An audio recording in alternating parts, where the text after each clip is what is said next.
Alright guys, I was digging the safe the other day and I found my one of my Type 56 Chinese SKSs, and I have never done a review on this or a video, so this one doesn't get a lot of use.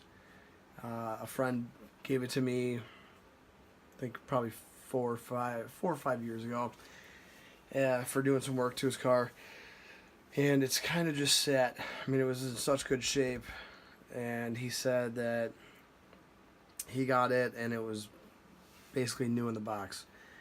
So it did look like that. I mean, it really did. It was really clean. Looks like it barely ever been shot.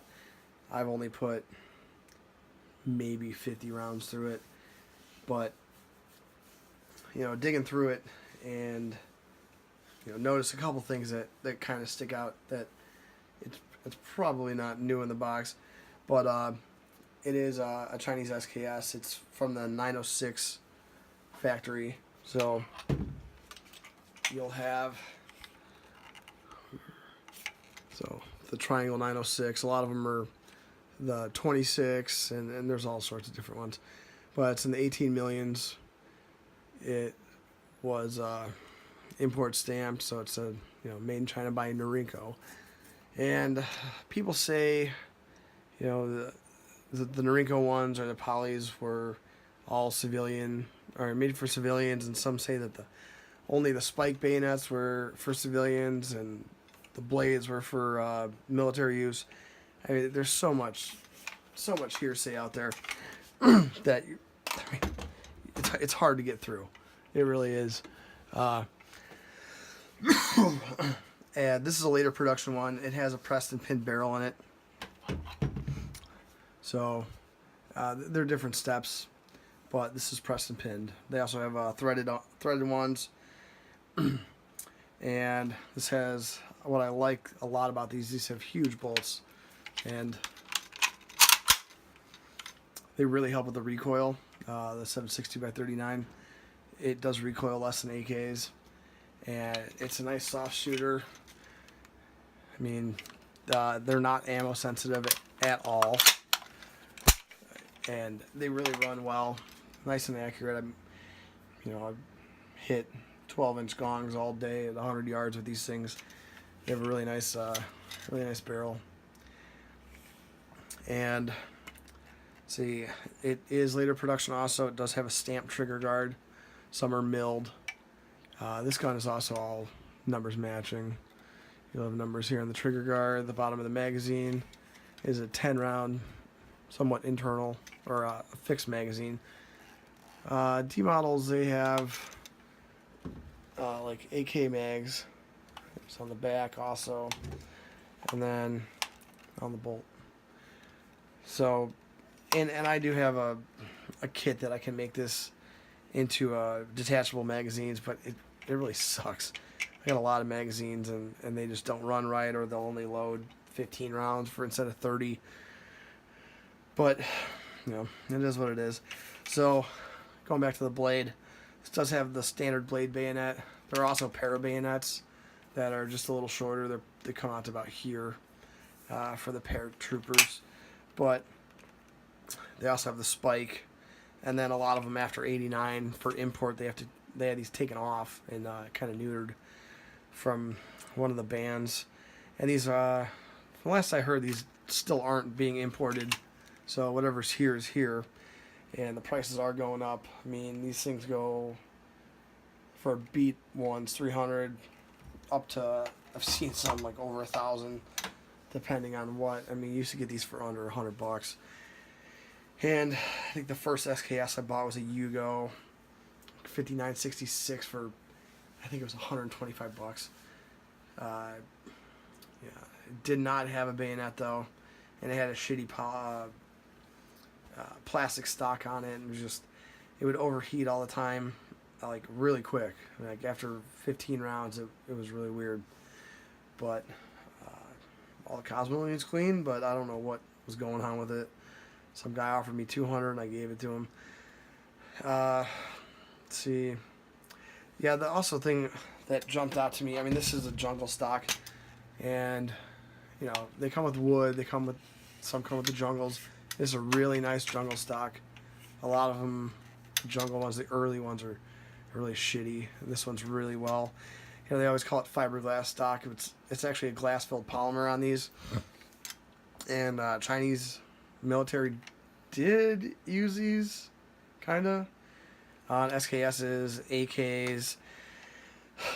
I mean, some, you know, they'll have the sling swivel on the bottom, some are on the side.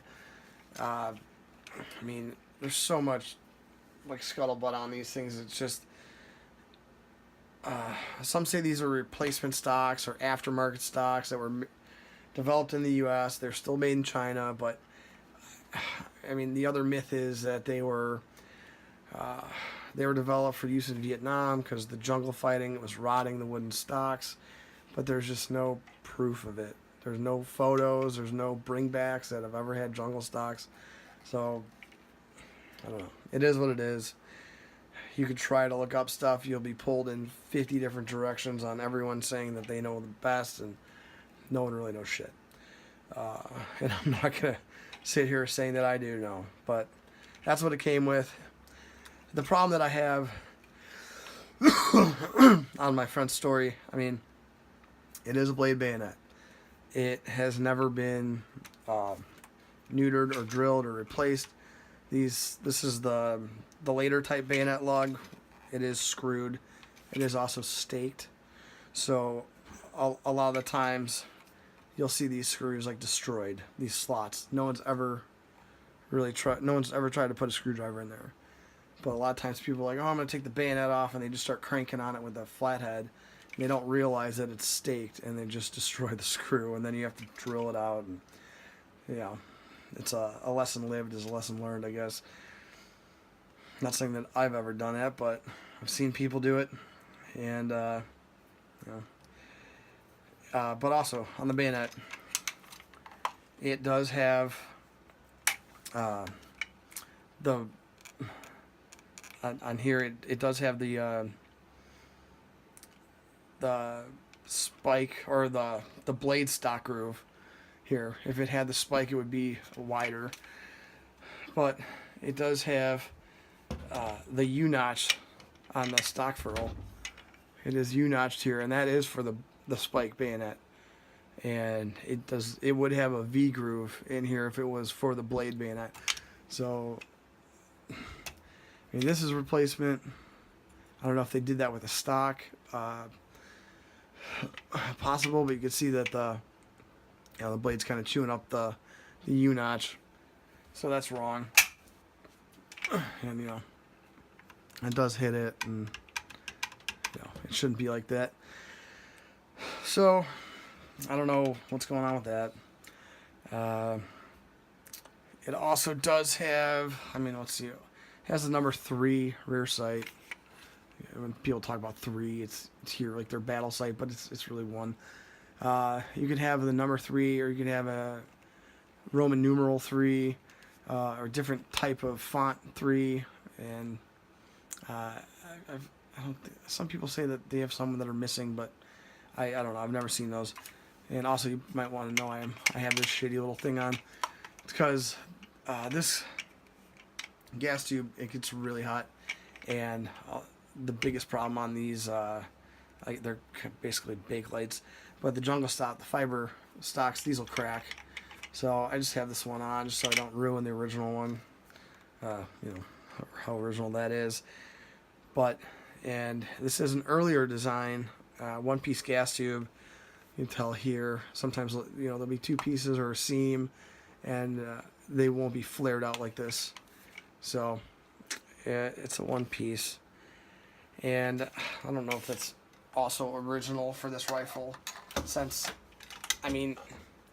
it's hard to date the 906s or really anything other than the this Triangle 26 Arsenal ones.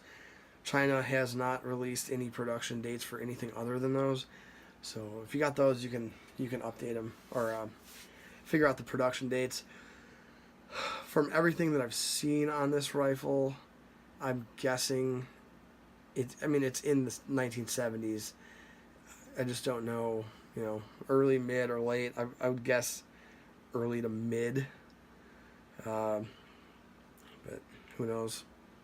You're really not going to figure that out until maybe China gives us production dates, or it's probably just lost forever. There's guys online that try to figure them out all the time, but kind of hard. And anything else? It is piston driven, just like everything else. It does have a milled receiver. Very rarely, some actually do have stamped receivers. You're probably never going to find one though, but milled receiver's cool. It is a nice short rifle. The barrel's around 19 inches from the front trunnion out. And this, what we got here? This one is this is a mid block. And yeah, it's a mid rear sight block. You can just tell by this little milling right here. Some will have that milling all the way out here. Some will be flat. On the later ones, there are actually some that are cast. This one's a mid. I've actually never really looked at that one, but yeah. So mid production. So I mean, it's kind of mixed. So yeah, who really knows? It's a great shooter from what I've shot, and really great shape. I will go beat it up some more. I mean, it's a great, fun rifle. It's a nice little carbine. It's pretty light. I think on these ones are 8.5 pounds for these SKSs. The jungle stock, it probably take a little weight off, but it's not going to be anything crazy. The stocks also they feel fine.